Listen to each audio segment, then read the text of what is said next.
Hidup ini sekarang adalah peperangan roh, di mana pikiran dan perasaan itu adalah bagian dari peperangan roh. The battlefield of our life is in our mind. Jadi kita kalah gara-gara kita punya pikiran tidak ditawan di bawah pikiran Kristus. Firman Tuhan praktekkan. Ketika kita tawan di bawah pikiran Kristus, maka protokol kita akan komplit. Bukan protokol yang dibuat oleh manusia, tapi protokol Tuhan. Mana Sorgawi? Di dalam tubuh kita ada dua unsur yang mengendalikan. Satu otak, dua sel. Sel ini terhubung dengan kekuatan Tuhan. Terhubung dengan gelombang dari surga. Kenapa terhubung? Karena kita diciptakan serupa dengan gambar Allah. Amin. Jadi kalau kita diciptakan serupa dengan gambar Allah, ya kita mulai push, mulai dorong diri kita. Kalau dorong itu pasti ada tekanan, ada sesuatu upaya. Dan kadang-kadang mungkin kita jatuh dulu, supaya kita jadi kuat. Gak ada orang push up bisa jadi 10 kali kalau dia tidak mulai dari 1. Jadi we have to push ourselves untuk menuju ke sana. Tetapi syaratnya apa? Tetapi carilah dahulu kerajaan Allah dan kebenarannya, maka semuanya akan ditambahkan kepada kita semua. Persoalannya di dunia ini apa? Sistem mengajar kita untuk carilah tambahannya dulu. Baru setelah itu kalau ada waktu, kalau tidak capek, itu pun kalau ingat baru cari Tuhan. Ini sebenarnya kuncinya. Kenapa? Kita sudah masuk dalam jebakannya. Nyanya nanti ya. Ini tadi saya sampaikan bahwa blueprint kita diciptakan serupa dengan gambar Allah. Serupa berarti kita adalah ciptaan, adalah makhluk roh. Karena Allah itu roh. Oleh sebab itu kita jangan konsentrasinya kepada fisik, kepada jasmani yang sekarang kita ada pada diri kita.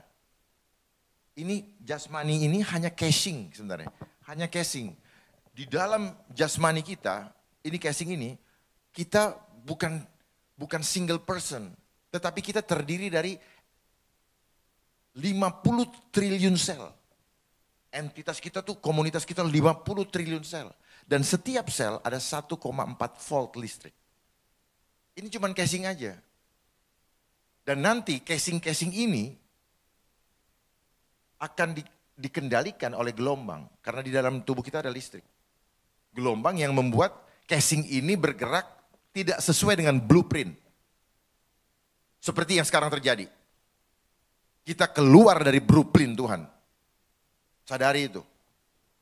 Ya. Sadari itu. Kita jangan goyah. Hanya sekedar karena hal-hal jasmania. Sadari itu. Tidak lama lagi kita akan kembali. Tetapi kalau kita bermain-main dengan ini, saya juga akan dapat bagian lautan api.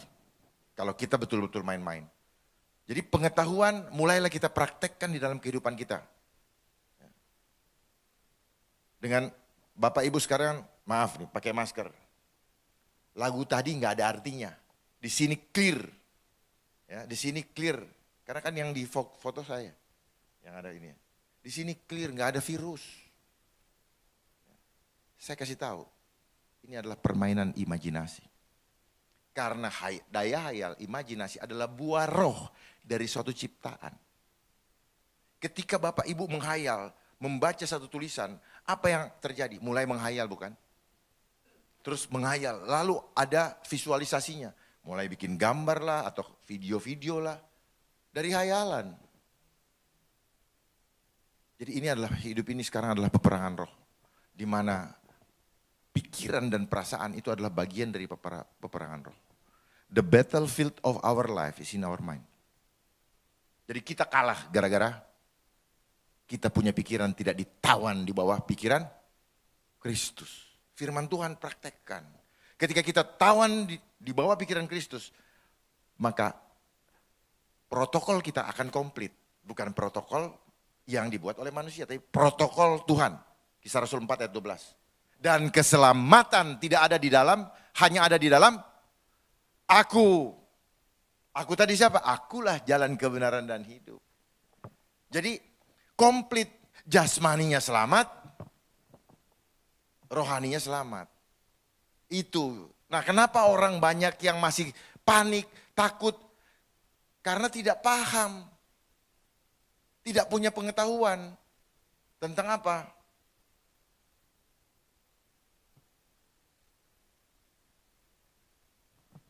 Karena kita adalah makhluk roh, Tuhan itu roh. Jadi di situ ada kemerdekaan. Lanjut. Nanti saya akan sampaikan kenapa kita tidak ini.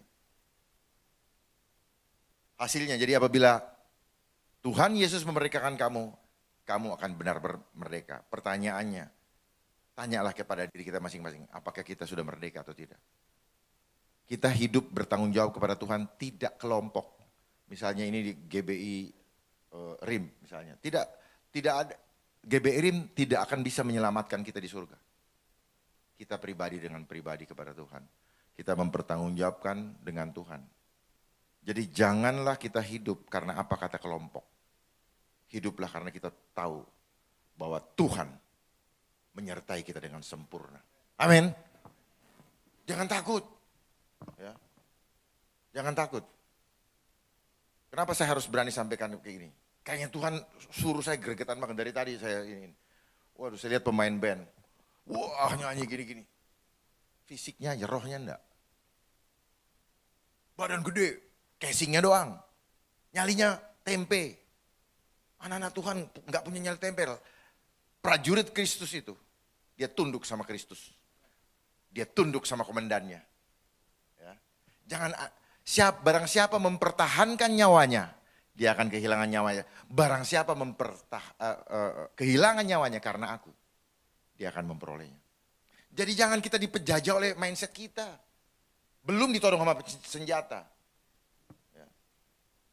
Saya beranikan diri mengatakan bahwa ini adalah permainan imajinasi. Apapun boleh ada, tetapi kalau kita tetap firm, kita tidak akan tertindas. Jangan Bapak Ibu selalu melakukan ini dengan latah. Tetapi tidak punya pemahaman yang firm. Apa sebenarnya yang terjadi? Ini adalah proses menuju kepada akhir zaman. Ya, nanti saya bukakan. Saya ambil resiko hal-hal seperti ini, kenapa? Karena kita tidak bisa diamkan. Hal-hal ini terjadi. Ya. Silakan yang mau ini, kenapa? Saat ini adalah saat kita dilatih untuk menentukan siapa yang akan kita pilih. Yesuskah sebagai komandan kita? Atau Raja Dunia yang kita pilih? Saat ini adalah saat penapisan. Terlihat mana yang hitam, mana yang putih.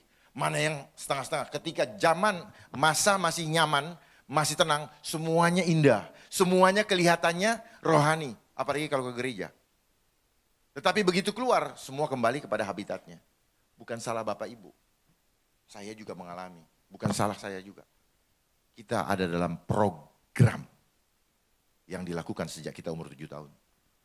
Bahkan kita terima program itu dari orang tua kita juga yang menerima sistem yang diprogram tadi. Sekarang kita lihat, apa yang membuat kita tidak merdeka? Yaitu dosa. Sebab itu hendaklah dosa jangan berkuasa lagi di dalam tubuhmu yang fana. Kenapa bilang tubuhmu? Ya karena casing tadi kita ini. Tubuh fana, berarti tubuh kita yang akan dihancurkan. Iblis hanya bisa menghancurkan dua, tubuh dan jiwa, roh nggak bisa. Roh punya Tuhan, makanya Tuhan cemburu kalau kita hidup di rumah Tuhan, hidupnya dari Tuhan, tetapi bayar kosnya, bayar biayanya ke iblis. Tuhan yang menghidupkan kita kok kita bayarnya ke sana. Ya. Kita harus bayar kembalikan apa yang sudah Tuhan berikan kepada kita sebagai rasa ucapan syukur dan untuk menyenangkannya selama masih ada kesempatan. Kenapa seperti itu? Sebab upah dosa adalah maut, tetapi karunia Allah ialah hidup yang kekal dalam Kristus Yesus Tuhan kita. Ya, di ayat Roma 6 ayat 12, supaya kamu jangan lagi menuruti keinginannya. Keinginannya ini ada dua. Dia main lewat tubuh, dia main lewat jiwa. Jiwa itu pikiran. Waduh, lewat pikiran. Kalau senang, badan sehat. Badan kuat. Begitu ketakutan, badannya lemah. Dan roh ketakutan bukan dari Tuhan. Roh ketakutan itu dari iblis. Udah pasti. Sejarahnya udah tahu kan kapan roh ketakutan muncul? Ketika Hawa dan Adam melanggar perjanjian pertama dengan Tuhan. Begitu itu langsung ketakutan muncul. Di situ sejarahnya kenapa manusia takut. Jadi kalau sekarang kita melakukan apa yang sekarang terlihat di depan saya karena takut, nggak ada gunanya. Bapak Ibu semua menggunakan itu. Karena yang mematikan bukan yang itunya, tetapi ketakutan kita yang mematikan. Karena akan timbul reaksi kimia di dalam tubuh kita yang akan membuat meracuni sel-sel tubuh kita dan akhirnya kita mati. Berproses, akan sangat cepat. Sangat cepat. Sangat cepat. Ya. Bapak Ibu menyedot CO2 sendiri. CO2 itu racun. Dan akhirnya melemahkan. Jadi kalau mau pakai silahkan pakai, tetapi jangan karena latah dan karena ketakutan. Karena Bapak Ibu sembunyi di ruang, di lemari besi atau pakai baju robot sekalipun, nggak ada gunanya. Ayo kita buktikan, tetap kalau ketakutan itu ada. Karena yang Bapak lawan ini adalah roh. Roh ketakutan. Roh ketakutan yang sedang disebarkan oleh dia. Belum diancam mau dibunuh. Sudah gelepek-gelepek. Bagaimana kalau datang nanti pasukan utamanya? Tidak akan lama lagi datang pasukan utama. Udah pasti nyerah. Iris kuping saya kalau kita tidak nyerah. Kalau tidak kita persiapkan iman kita dari sekarang, mental kita dari sekarang. Kita akan masuk ke dalam sistem atau jebakan yang akan dia lakukan. Ini penyebabnya. Apa penyebabnya? 1 Yohanes 5 ayat 19. Kita tahu bahwa kita berasal dari Allah. Dan seluruh dunia berada di bawah kuasa si jahat. Itu kenapa? Kita sudah dimerdekakan. Kita sudah diselamatkan di atas kayu salib. Tetapi dia tidak berhenti. Karena dia duluan yang diusir. Dia berdendam. Dia tetap berusaha. Bumi ini dikuasai oleh si jahat. Dunia ini dikuasai oleh si jahat. Dan dia akan balas dendam. Karena apa? Karena dia cemburu sama kita. Dia dulu yang di ini, baru dia. Makanya dia cemburu, dia balas dendam. Saat ini dia sedang mempercepat balas dendamnya. Dengan berbagai macam cara. Dan di seluruh aspek kehidupan, tidak ada satupun yang lolos. Semuanya sudah dikuasai. Jadi kalau kita membiarkan diri kita, kita dikuasai. Buktinya apa? Buktinya Bapak Ibu sekarang begini kan sudah dikuasai oleh pikiran. Saya tidak menyalahkan. Kenapa? Karena satu, apa penyebabnya? Karena kita kurang pengetahuan. Apa jebakannya? Yaitu orang-orang yang tidak percaya. Yang pikirannya telah dibutakan oleh ilah zaman ini. Ini rahasianya. Apa ilah zaman ini? Wah itulah. Ini pakai gini kan ilah zaman ini yang nyuruh.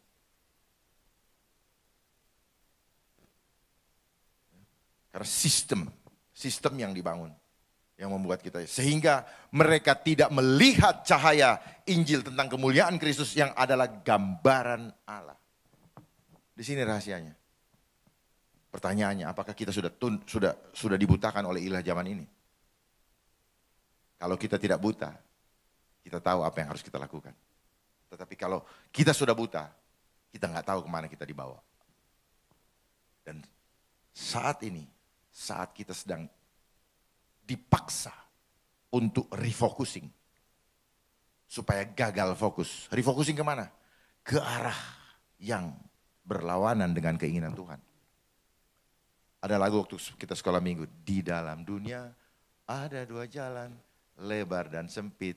Mana kau pilih? Coba kita lihat sekarang. Jalan yang lebar pasti banyak yang sama. Konsepnya mereka selalu bikin sama.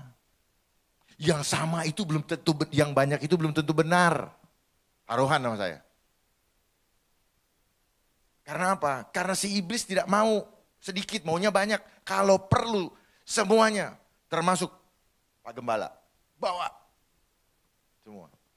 Gak mau Bu, Ibu ya, yang belakang Ibu ya. Gak mau. Kalau perlu semuanya. Jadi yang banyak belum tentu benar. Tetapi walaupun kita sendiri dalam kebenaran, jalan terus Tuhan yang bela. Amin.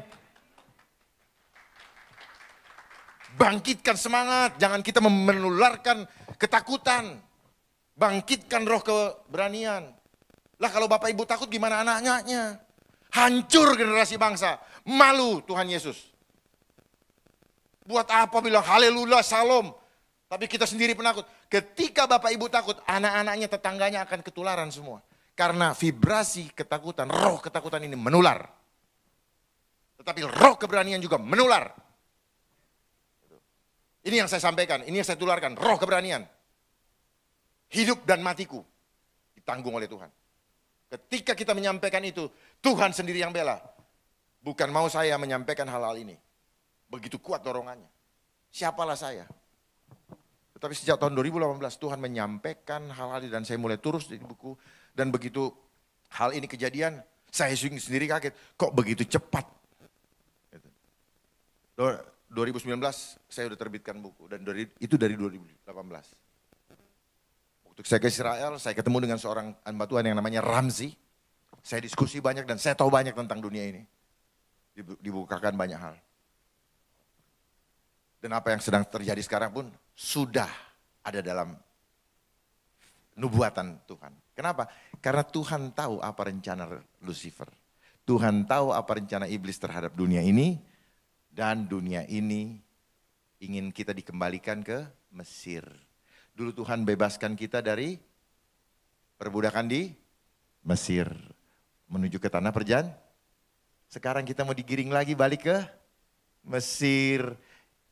Apa yang saya lihat di depan adalah persiapan supaya kita tidak merasa ada sesuatu yang ganjil ketika kita dikembalikan ke Mesir. Amin. Semoga paham. Ya. Ini semua adalah cara untuk menjajah. Cara untuk memperbudak kita. Saya beranikan bicara di sini karena di sini adalah rumah Tuhan. Ya, kalau di luar, saya tentunya harus minta hikmat dari Tuhan. Kalau di rumah Tuhan, sesuai dengan firman Tuhan harus disampaikan. Ya, jangan juga para hamba Tuhan karena ini hanya menjaga segala macam tapi tidak menyampaikan kebenaran. Kebenaran tetap harus disampaikan. Walaupun langit harus runtuh, kebenaran harus kita sampaikan. Apa penyebabnya? Umatku binasa karena tidak mengenal Allah, karena engkaulah yang menolak pengenalan itu. Kita sendiri yang mulai menolak. Kenapa? Memang keselamatan sudah disampaikan, tetapi proses demi proses banyak yang tidak mau mengenal Tuhan dengan benar. Tetapi bukan salah Bapak Ibu juga. Ternyata apa? Sistem di dunia ini, Tuhan kasih tahu sama saya. Sejak dulu kita sudah dibuat untuk refocusing, untuk tidak bisa mengenal Tuhan dengan benar. Lewat apa? Sekolah dari mulai SD. Apa yang diajarin? Semua yang diajarin masalah intelektual. Padahal tadi yang kita perlukan adalah sebenarnya spiritual. Karena apa? Kita ini makhluk roh, bukan makhluk jasmania. Orang yang sayang sama jasmania, dia akan kehilangan nyawanya. Pasti. Firman Tuhan ada kok. Ya. Dan karena engkau melupakan pengajaran Allah, maka aku juga akan melupakan anak-anakmu. Berarti keturunan-keturunannya juga dilupakan. Nah, berarti yang dari dulu sudah mulai melupakan pengajaran Allah. Makanya keturunannya mulai mudah untuk dijerat, mudah untuk dimanipulasi. Lanjut. Apa yang terjadi sekarang? Dan dunia ini sedang lenyap dengan keinginannya, tetapi orang yang melakukan kehendak Allah tetap hidup selama-lamanya. Ini pilihan. Tuhan tidak pernah memaksa. Tuhan memberikan free will kepada kita untuk memilih. You mau memilih saya sebagai komandan atau memilih dunia sebagai komandan kita. Tetapi kalau kita sadar dengan bahwa kita diciptakan serupa dengan gambar Allah, kita berasal dari Allah. Sangat tidak fair kalau kita tidak menyembah, menjadikan Tuhan sebagai komandan kita. Betul? Betul ya Bu ya? Amin. Amin. Harus punya roh keberanian, harus menyala-nyala di dalam Tuhan. Waktunya sudah singkat. Perintah Tuhan, amanat Tuhan di dalam Matius 28. Jadikanlah seluruh suku bangsa menjadi muridku. Kapan kita menjadikan suku bangsa kalau kita sekarang posisi kayak gini? Kita yang sudah kalah set. Justru dia yang sedang menjala kita semua. Lewat apa? Lewat teknologi. Yang sekarang ada di tangan Bapak Ibu sekalian. Itulah teknologi yang dipakai oleh dia. Dia yang tadi. Untuk menjala kita. Seluruh dunia. Kalau ada yang mengatakan, oh ini kan bisa buat menyampaikan firman. Betul, tetapi kita sudah kalah start. Dia udah dari dulu menjala kita. Makanya di situ kan ada internet, ya kan? Ada network, cellphone. Cellphone itu, cellular phone itu apa? Ternyata apa? Telepon ini, khususnya yang ada di ruang internet ini, dia merusak sel-sel Bapak Ibu sekalian. Saya bisa buktikan. Ya, merusak sel, begitu dipegang hancur badan. Nah itu yang pelan-pelan membuat sel-sel tubuh kita menjadi blow on. Sudah sulit untuk memahami kebenaran. Dan ternyata dari awal teknologi ini disiapkan oleh si pembuatnya dengan motivasi yang jahat. Untuk menguasai hidup kita, mendapatkan data kita, dan memakan uang kita. Disedot semua kayak vampire, nggak disisain buat kita. Sekarang orang stres semua, bagaimana? Bapak Ibu jangan keasikan makan gitu, kenapa? Dia melihat semua yang dia merekam semua yang kita kerjakan. Jadi kalaupun ada yang pernah gitu, segera berhenti untuk asik dengan hal itu. Kecuali firman Tuhan, kecuali untuk menguatkan orang lain. Karena apa? Dia lihat semua apa yang kita lakukan. Dia punya big data. Jadi kita asik kan, satu dengan yang lain gak tahu kita gini. Asik kan, tetapi dia tahu. Kayak Tuhan mencatat dosa kita.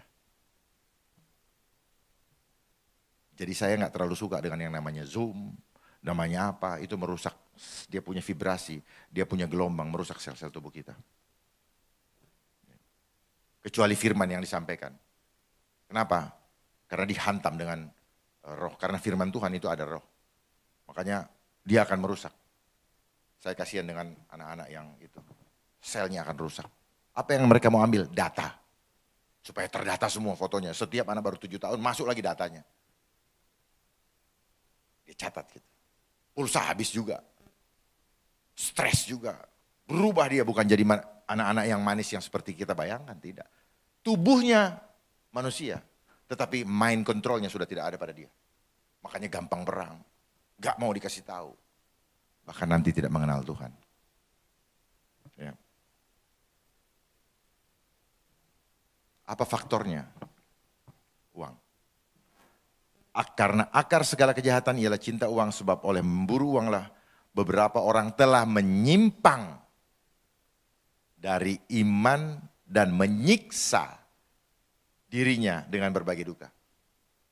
Ini kita sekarang menyiksa diri kita dengan berbagai duka karena uang. Karena si pengendali dunia, dialah yang pegang sistem keuangan dunia. Di sini, ya. Karena di mana hartamu berada, di situ juga hatimu berada. Jadi ketakutan Bapak Ibu sekalian, itu diakibatkan karena apa? Rasa-rasanya kalau tidak ada uang kita nggak hidup. Kalau mau dapat uang, kita harus nurut sama ilah zaman.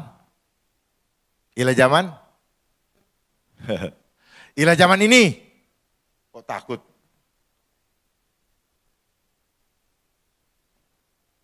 Nah, saya sampaikan, ini yang saya mau sampaikan. Jadi saat ini kita berada di dalam era globalisasi, di mana seluruh dunia disatukan sistemnya. Saya mau menyampaikan dulu sebelum ini, bahwa kenapa saya bilang kita dilemahkan sudah sejak awal. Jadi kita digiring untuk memahami hanya masalah intelektual. Supaya apa? Supaya ketika kita menghadapi masalah-masalah yang tidak kelihatan, masalah-masalah roh, masalah-masalah spirit, kita kayak orang kepanikan yang tidak jelas. Menggunakan ini, nggak tahu lawannya di mana. Oh, tetapi apa? Mindsetnya yang sudah diracunin. Saya mau tanya, Bapak Ibu sekarang itu pakai gitu. Lawannya di mana? Yang ditakuti di mana? Ayo. Enggak, kita harus tanya sama diri kita supaya kita firm. Saya pakai karena saya memang nggak mau cium bau Bapak. Saya pakai karena saya tidak mau cium asap. Top.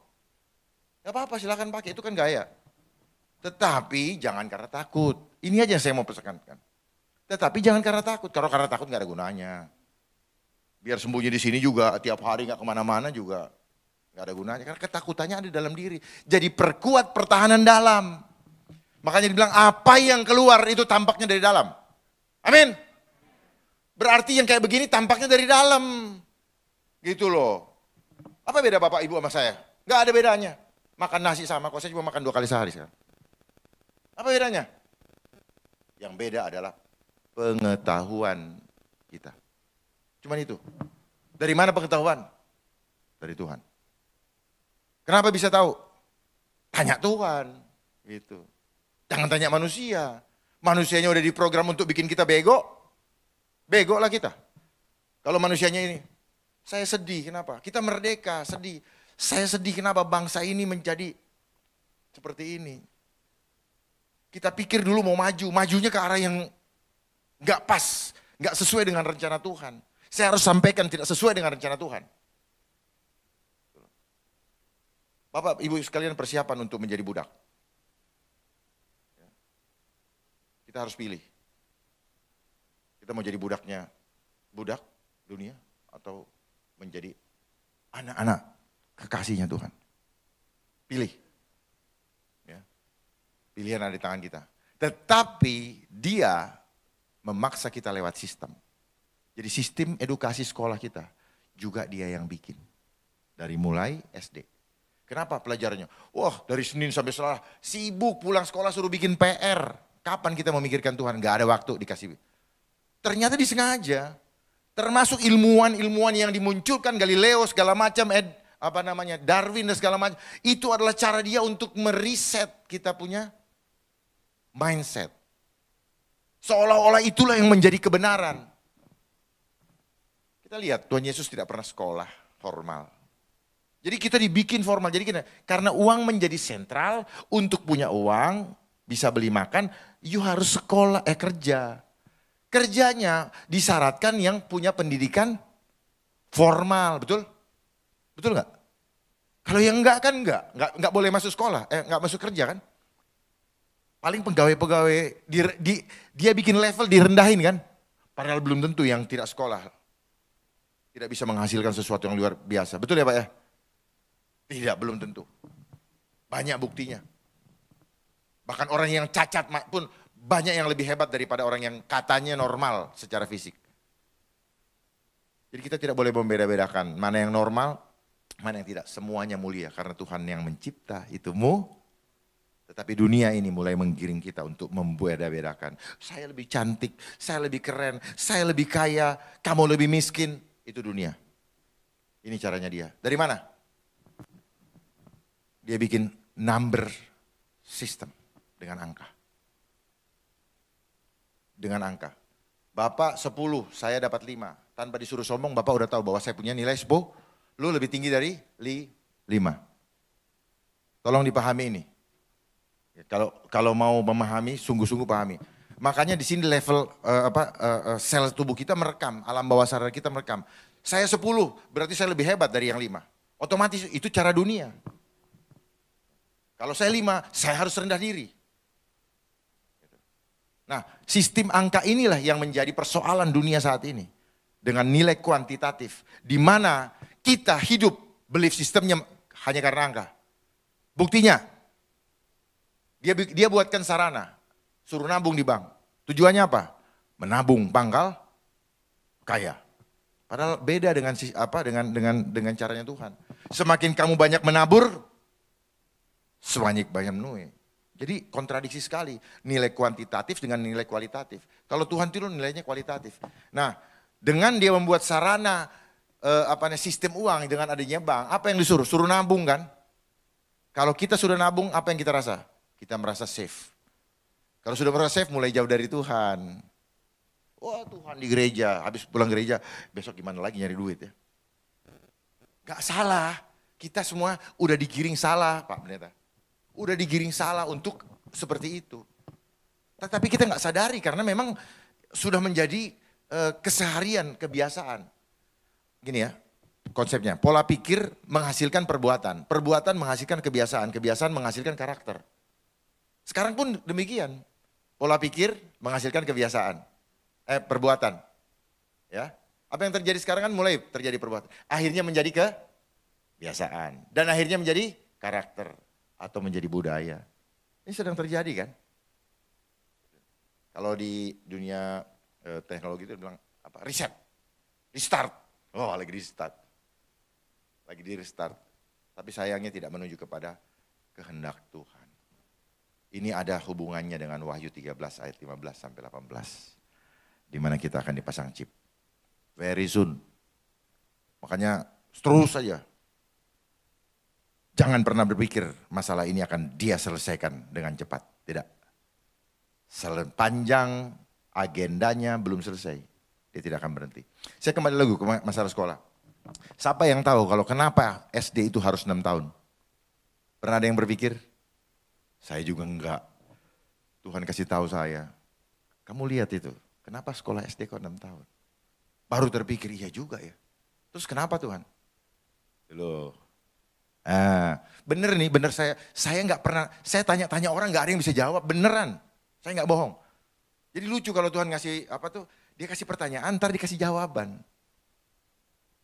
Terus sekolah lanjutan berapa? 6 tahun. Nah, itu mah cuman aja, supaya nggak kelihatan gitu. Tipu muslihat kan gitu. Tipu muslihat, mestinya dilihat karena ketipu jadi nggak kelihatan, jelas ya? Nah, ini kayak gini-gini kan tipu muslihat nih. Mestinya Bapak Ibu saya lihat jadi nggak kelihatan gara-gara kena ketipu. Apa yang ketipu? Bukan fisiknya lah, pasti ininya lah. Makanya saya bilang kan dalam firman Tuhan, peperangan roh itu ada di pikiran. Bukan begini-begini, roh nggak kelihatan kok. Dia hantam jiwa, jiwa itu ada 3, pikiran, perasaan, dan kehendak. Nah, kehendak si pembuat ini semua, itu motivasinya tidak bagus. Akhirnya kita mau digiring supaya punya pikiran dan perasaan seperti yang motivasi dia gitu loh. Jadi tawanlah pikiran kita di bawah pikiran Kristus supaya pikiran dan perasaan kita mengikuti kehendak Tuhan. Amin. Kalau udah amin, ini dong responnya aminnya kayak apa. Kalau amin masih, amin. Waduh, itu namanya amin virtual. Ya kan? Sementara amin itu sumpah loh. Sumpah bahwa saya ikut Tuhan. Itu. Amin. Nah, itu. Nah, nanti lihat terus deh pendidikan. Nanti kalau saya buka di sini karena ini direkam itu ada lagi gitu loh. Kuliah yang 6 tahun coba cari sendiri. Jadi tadi tak nah, ya kan. Nah, itu sedang bermain saat ini. Yang kuliah 6 tahun. Itu dipakai. Kenapa? Kalau manusia hanya dibilangin krisis ekonomi, dia tidak takut. Kenapa? Yang penting saya masih bisa ketemu sama om saya, yang penting saya masih bisa keluar rumah, santai-santai. Tetapi karena dikasih masalah mati, waduh, karena kita selama ini diajar intelektual tuh nggak bisa mikirin mati. Kayak mitos gitu loh. Nanti gimana ya? Apa iya ya? Padahal Tuhan sudah kasih. Tuhan Yesus sudah membuktikan bahwa dia putra sulung yang pertama kali bangkit dari antara orang mati. Dan sekarang sudah naik ke surga menyiapkan tempat bagi kita. Gak dipercaya juga oleh kita. Duh, gimana ya? Sekarang saya bisa ngomong karena mulai Tuhan bukakan dulu juga saya mana ya nih? Dan setelah makin paham, kita makin bisa merasakan bahwa begitu susah untuk masuk kerajaan sorga. Kenapa? Kita sudah digiring dari awal untuk punya mindset menjauh dari Tuhan. Jadi sistem ini caranya apa ya? Kita dimasukkan ke dalam suatu lorong yang siap dipancung. Sadar, tidak sadar, mau, tidak mau, disuruh ikut. Selama lu di dunia, gitu lah kira-kira. Tetapi kalau kita tahu, oh di sana ada jurang. Harus berpikir dong. Minta hikmat sama Tuhan. Tuhan, saya harus ngapain? Masa kita tahu jurang di sana terus kita ikutin terus? Tapi itu pilihan. Life is choice. And the choice is in your hand. Jadi kalau kita tahu betul-betul, jangan pernah kehilangan fokus. Ini banyak istilah sekarang nih, refocusing. Apalah, apa. Coba perhatikan kalau yang pegawai negeri, ada refocusing nggak? Mana ada yang pegawai negeri ya? Itu sebenarnya bahasa-bahasanya mereka. Refocusing. Jadi seolah-olah fokusnya tetap, cuman apanya sedikit dihalus-halusin lah supaya tidak terlalu nampak. Dunia dalam genggaman ketika kita pegang handphone, apa yang terjadi? Kita yang digenggam. Manipulasinya kelihatan sekali. Dan seterusnya. Banyak sekali hal-hal yang harus kita pahami lebih dalam supaya kita tidak masuk di dalam tipu muslihat tadi. Karena cara iblis cuma satu, tipu muslihat. Gak ada lain. Gak ada lain. Kenapa dia pakai alat ini? Karena apa?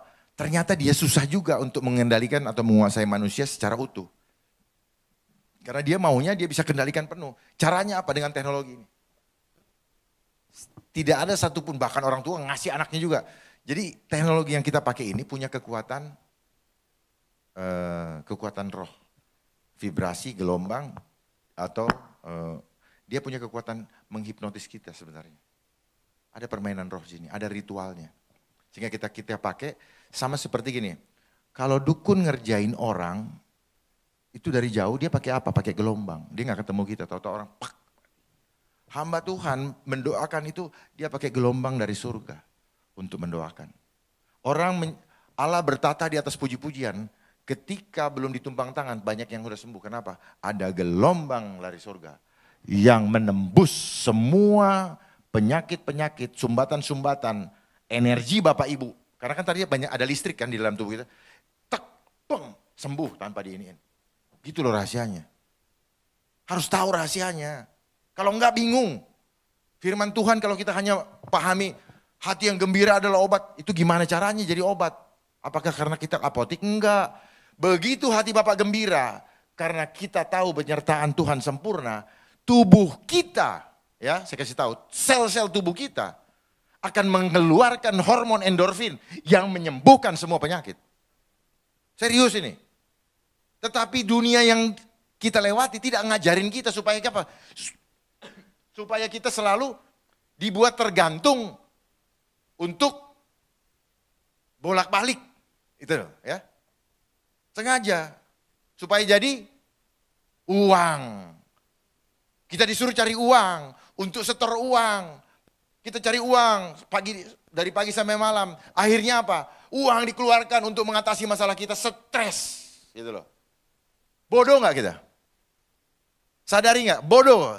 Kita harus akui bahwa kita bodoh. Ya. Saya nggak sungkan menyampaikan ini. Kita bodoh.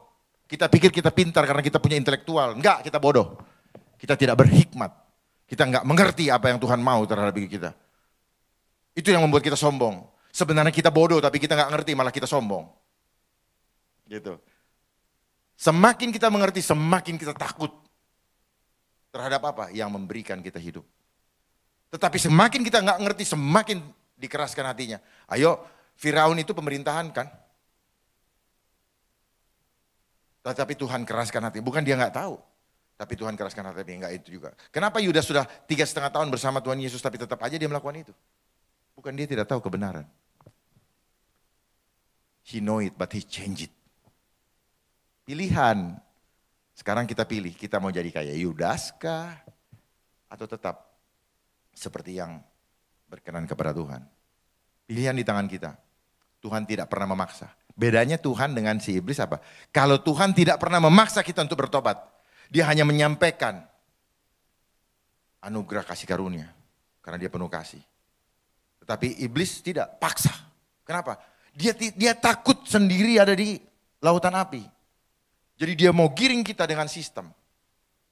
Saya mau kasih tahu rahasianya, kenapa muncul angka. Ketika angka Bapak Ibu sekalian besar di bank, happy-nya luar biasa. Happy luar biasa, lupa diri, sombong dan segala macam. Betul? Betul nggak? Saya sih iya dulu. Cuman uang saya nggak pernah banyak. Cuma puji Tuhan, tidak pernah habis karena Tuhan selalu memberikan kepada kita. Ketika kita selalu berpikir di jalan Dia. Nah sekarang, begitu dikasih angka kematian, apa yang terjadi? Apa yang terjadi? Ketakutan. Kok lucu imannya karena imannya sama angka sih? Coba nanti kalau ada yang nggak ngerti tanya saya. Karena saya mau setelah saya pulang, Bapak Ibu berubah. Kalau nggak berubah nggak ada gunanya. Jangan pernah katakanlah aku hianati Tuhan aja, percuma. Karena kalau nggak berubah nggak ada gunanya. Memanfaatkan fasilitas Tuhan baru tidak hidup di dalam Tuhan, nggak fair. Dituntut nanti. Kita harus jadi saksi Kristus. Karena apa? Kenapa kita perlu jadi saksi? Karena Kristus yang akan menjadi saksi pembenar. Bukan karena kita benar kan? Pembenar di hadapan Allah Bapa. Jadi kalau kita tidak menjadi saksi Kristus, contohnya saksi Kristus apa? Menyebarkan ketakutan, itu bukan saksi Kristus. Gitu. Ada ininya, sebelum dia naik tunggu. Nanti kalau ada Roh Kudus berdatang yang memberikan kamu roh keberanian, baru kamu boleh melangkah. Tuhan sudah berikan kepada kita. Mazmur 119. Bahagianya orang yang hidup menurut Taurat Tuhan. Berbahagialah orang-orang yang hidupnya tidak bercela, yang hidup menurut Taurat Tuhan. Berbahagialah orang-orang yang memegang peringatan-peringatannya, yang mencari Dia dengan segenap hati, yang juga tidak melakukan kejahatan, tetapi yang hidup menurut jalan-jalan yang ditunjukkannya. Engkau sendiri telah menyampaikan titah-titahmu, supaya dipegang dengan sungguh-sungguh. Sekiranya hidupku tentu untuk berpegang pada ketetapanmu, maka aku tidak akan mendapat malu apabila aku mengamat-amati segala perintahmu. Aku akan bersyukur kepadamu dengan hati jujur apabila aku belajar hukum-hukummu yang adil. Aku akan berpegang pada ketetapan-ketetapanmu. Janganlah tinggalkan aku sama sekali. Dengan apakah seorang muda mempertahankan kelakuannya bersih? Dengan menjaganya sesuai dengan firman-Mu. Dengan segenap hatiku aku mencari Engkau. Janganlah biarkan aku menyimpang dari perintah-perintah-Mu. Dalam hatiku aku menyimpan janji-Mu, supaya aku jangan berdosa terhadap Engkau. Terpujilah Engkau ya Tuhan, ajarkanlah ketetapan-ketetapan-Mu kepadaku.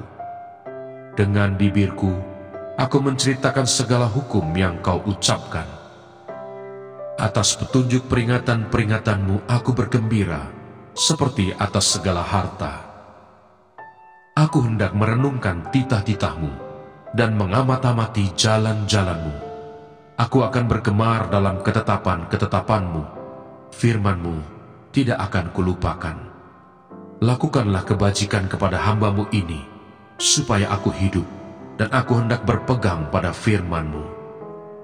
Singkapkanlah mataku, supaya aku memandang keajaiban-keajaiban dari Taurat-Mu. Aku ini orang asing di dunia. Janganlah sembunyikan perintah-perintah-Mu terhadap aku. Hancur jiwaku karena rindu kepada hukum-hukum-Mu setiap waktu.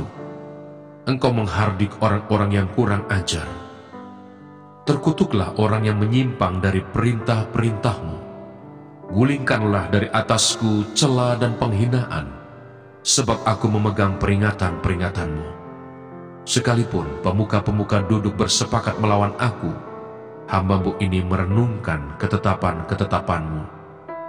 Ya, peringatan-peringatan-Mu menjadi kegemaranku, menjadi penasihat-penasihatku. Jiwaku melekat kepada debu. Hidupkanlah aku sesuai dengan firman-Mu. Jalan-jalan hidupku telah aku ceritakan dan engkau menjawab aku. Ajarkanlah ketetapan-ketetapan-Mu kepadaku. Buatlah aku mengerti petunjuk titah-titah-Mu, supaya aku merenungkan perbuatan-perbuatan-Mu yang ajaib. Jiwaku menangis karena duka hati. Teguhkanlah aku sesuai dengan firman-Mu. Jauhkanlah jalan dusta daripadaku, dan karuniakanlah aku Taurat-Mu.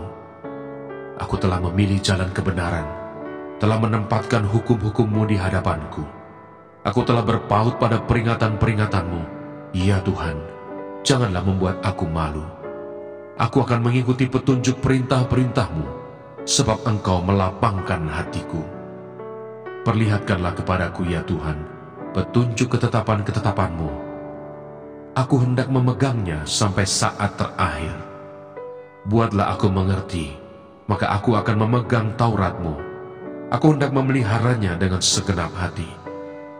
Biarlah aku hidup menurut petunjuk perintah-perintah-Mu, sebab aku menyukainya. Condongkanlah hatiku kepada peringatan-peringatan-Mu, dan jangan kepada laba. Lalukanlah mataku daripada melihat hal yang hampa. Hidupkanlah aku dengan jalan-jalan yang Kau tunjukkan. Teguhkanlah pada hamba-Mu ini janji-Mu, yang berlaku bagi orang yang takut kepadamu.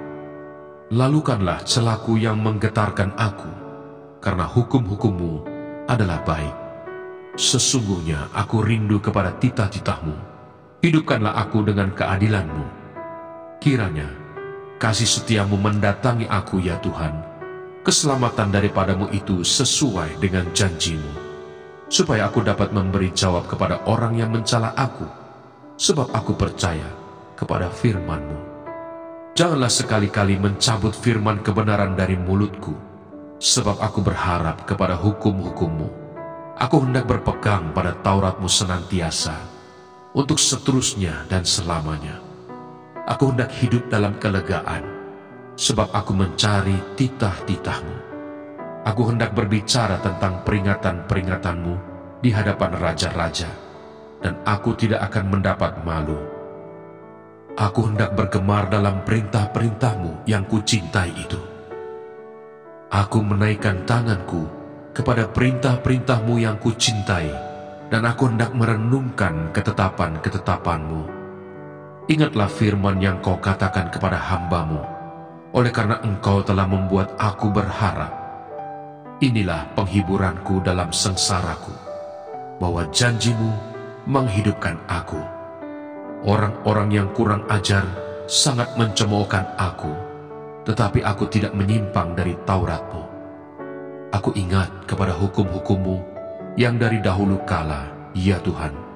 Maka terhiburlah aku. Aku menjadi gusar terhadap orang-orang fasik yang meninggalkan Taurat-Mu.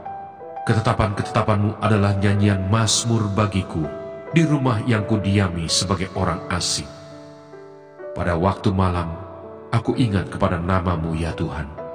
Aku hendak berpegang pada Taurat-Mu.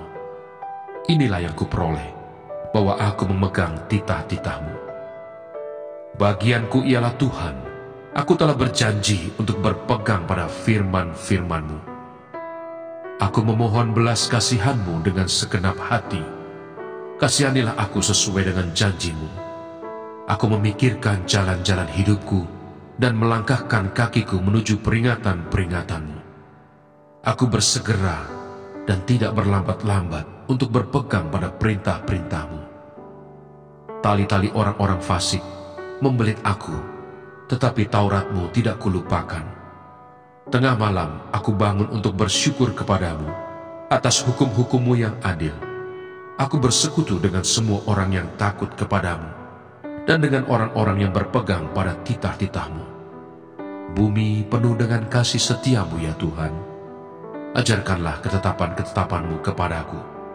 Kebajikan telah Kau lakukan kepada hamba-Mu, ya Tuhan, sesuai dengan firman-Mu. Ajarkanlah kepadaku kebijaksanaan dan pengetahuan yang baik, sebab aku percaya kepada perintah-perintah-Mu. Sebelum aku tertindas, aku menyimpang. Tetapi sekarang aku berpegang pada janji-Mu.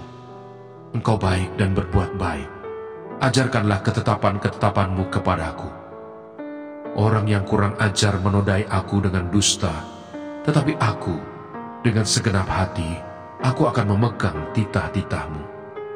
Hati mereka tebal seperti lemak, tetapi aku, Taurat-Mu ialah kesukaanku. Bahwa aku tertindas itu baik bagiku, supaya aku belajar ketetapan-ketetapan-Mu. Taurat yang Kau sampaikan adalah baik bagiku, lebih daripada ribuan keping emas dan perak. Tangan-Mu telah menjadikan aku dan membentuk aku. Berilah aku pengertian, supaya aku dapat belajar perintah-perintah-Mu. Orang-orang yang takut kepadamu melihat aku dan bersuka cita, sebab aku berharap kepada firman-Mu. Aku tahu ya Tuhan, bahwa hukum-hukum-Mu adil, dan bahwa Engkau telah menindas aku dalam kesetiaan. Biarlah kiranya kasih setiamu menjadi penghiburanku, sesuai dengan janji yang Kau ucapkan kepada hamba-Mu. Biarlah rahmat-Mu sampai kepadaku, supaya aku hidup, sebab Taurat-Mu adalah kegemaranku. Biarlah orang-orang yang kurang ajar mendapat malu, karena mereka berlaku bengkok terhadap aku tanpa alasan. Tetapi aku akan merenungkan titah-titah-Mu. Biarlah berbalik kepadaku orang-orang yang takut kepadamu, orang-orang yang tahu peringatan-peringatan-Mu. Biarlah hatiku tulus dalam ketetapan-ketetapan-Mu, supaya jangan aku mendapat malu. Habis jiwaku merindukan keselamatan daripada-Mu. Aku berharap kepada firman-Mu. Habis mataku merindukan janji-Mu. Aku berkata, bilakah Engkau akan menghiburkan aku? Sebab aku telah menjadi seperti kirbat yang diasapi, namun ketetapan-ketetapan-Mu tidak kulupakan. Berapa lagi hari-hari hamba-Mu ini? Bilakah Engkau menghukum orang-orang yang mengejar aku? Orang-orang yang kurang ajar telah menggali lubang bagiku, orang-orang yang tidak menuruti Taurat-Mu. Segala perintah-Mu dapat dipercaya. Mereka mengejar aku tanpa alasan. Tolonglah aku. Hampir saja mereka menghabisi aku di bumi, tetapi aku tidak meninggalkan titah-titah-Mu. Hidupkanlah aku sesuai dengan kasih setia-Mu, supaya aku berpegang pada peringatan yang Kau berikan. Untuk selama-lamanya ya Tuhan, firman-Mu tetap teguh di surga. Kesetiaan-Mu dari keturunan ke keturunan. Engkau menegakkan bumi sehingga tetap ada. Menurut hukum-hukum-Mu, semuanya itu ada sekarang, sebab segala sesuatu melayani Engkau. Sekiranya Taurat-Mu tidak menjadi kegemaranku, maka aku telah binasa dalam sengsaraku. Untuk selama-lamanya, aku tidak melupakan titah-titah-Mu, sebab dengan itu Engkau menghidupkan aku. Aku kepunyaan-Mu. Mana Sorgawi.